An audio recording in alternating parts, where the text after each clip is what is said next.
It is an all-time record flood of the Blanco River. Blanco River at Wimberley now at 39 feet. 39. You are kidding me. 39 feet. This is an unbelievable amount of water that has allowed for a historic flood to come through the Wimberley area. Take a look behind me at the Blanco River. It is just swallowing up the road and homes as it just comes through this area. This is a life-threatening situation. There are people on their rooftops in Wimberley right now. We understand at least 68 rescues have taken place. We caught up with one of the folks who evacuated in Wimberley overnight. Rick Byers lives off Blanco Road.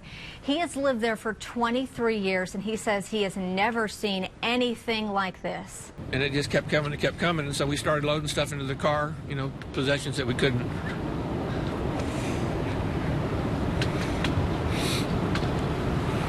Anyway. And then we came out up here to high ground. As of 6 a.m., we are told, again, there have been at least 68 water rescues in Wimberley. Jim was saying earlier that officials are telling us at least 350 homes are underwater. Heartbreaking story out of Wimberley tonight where up to 12 people are still missing, including 2 families with children. They were swept away in the flood sometime after midnight Sunday, when the house they were staying in reportedly broke apart. They include the McComb family. You see here Laura McComb and her 2 children, Leighton and Andrew, who were vacationing at the time at a cabin on the Blanco River. KXAN's Lindsey Bramson spoke today with Laura's sister, who was on the phone with her when their cabin was swept away. We are in a house that is now floating down the river. Call Mom and Dad. I love you. And pray. Those were the last words Julie Shields had with her sister Laura. She was on the phone with her when the cabin she was staying in with her husband Jonathan and 2 kids was carried away in the rushing water. My sister will always be my sister. The conversation ended when Laura thought she saw light from a helicopter above there to rescue them. And I just expected to go to the Wimberley High School the next day and find her. And then when she wasn't there, I knew something was very, very wrong. Jonathan was found 12 miles away and was taken to a San Antonio hospital for treatment. Laura and their 2 kids, Leighton and Andrew, still missing.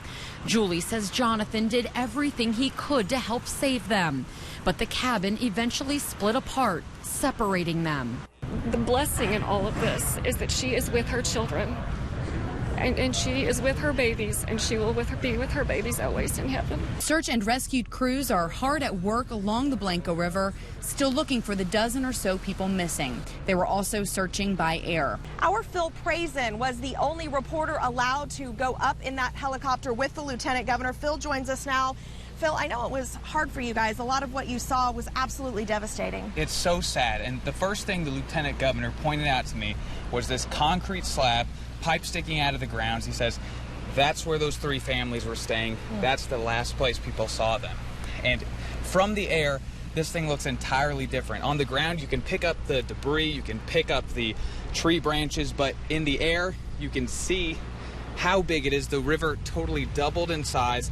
The fire chief here says that the river was 20 feet higher than he's ever seen it before. And this gives you a better idea of the damage. You can see the bridge near Fisher Road on the Blanco River was destroyed, washed away. This debris shows just how high the Blanco River got at its peak. Now, this is Highway 165 extending west into Blanco, but this bridge that usually goes over the river is now resting in it. I'm nervous. Heck, I grew up in these creeks and rivers. Carol Walker lives near Blanco Settlement. The RVs on the river banks and the road that passed by didn't stand a chance when nature made its own path. It came up so fast. We had literally 20 minutes to get out. I looked out my back window and literally saw a wall of water coming. And you just watch everything going away. And I heard a lady screaming in the river. And it's been horrible to have to live with the fact that there's nothing you could do for her. Did you see that? Because all they saw was a forearm waving frantically. They could hear her screaming in Spanish, and because of the raging water, Horton and his crew had a hard time getting to the woman. She's like holding onto a tree and her body's like flaking out in the current. They couldn't get their boats to her, but that's when Horton's homemade creation, small enough to carry on his uniform, became priceless. Just enough for me to make the swim to her. With 150 feet of rope, Horton swam to, put a life jacket on the woman, and brought her to land. One of the most dramatic videos yet comes from a family in Leander who had to be rescued from their cabin on the river. Oh no! As soon as the water came through the window, I knew that we were in trouble. We have a Tahoe and his brother has a truck. We just watched them float away like they were toy boats. I think the worst thing was not knowing what was going to happen. Oh no! They described the rushing water like a freight train.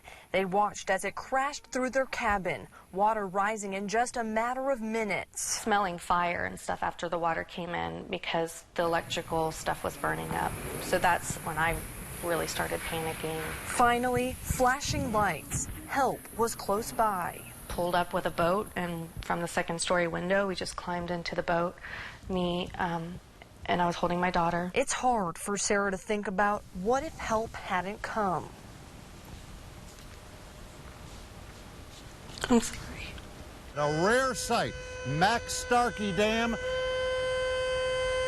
and that siren tells us that a fifth floodgate has now opened to relieve the pressure from upriver.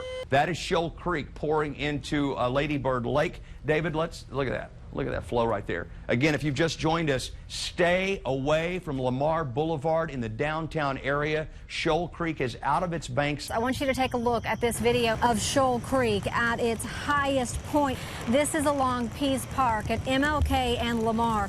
Water was covering the sand volleyball courts and coming all the way up to the road. That water reached nearly 21 feet. We witnessed several water rescues where there's usually a sea of pavement rather than water. This one happened outside the Monarch condos near where Shoal Creek meets Lady Bird Lake. It's our best view of the flooding in downtown Austin from our Austonian weather camera. Look at that. The highest camera in Austin from 700 feet up. We could see the scale of the flooding at House Park. It is flooding House Park. I have never in 25 years seen anything like this. Look at Shoal Creek. Look at the football field. You can't see the football field. The water is into the bleachers. Somebody that appears to be holding on to a telephone pole. This is in real-time evidence of how dangerous the jobs that these men and women do who respond to flash flood situations. They got him.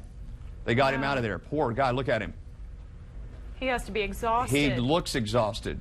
He looks, oh, can you imagine how relieved he must be? He looks to be, I'm sure he's in some degree of shock right now. He was just in a life and death situation, and he has just been saved.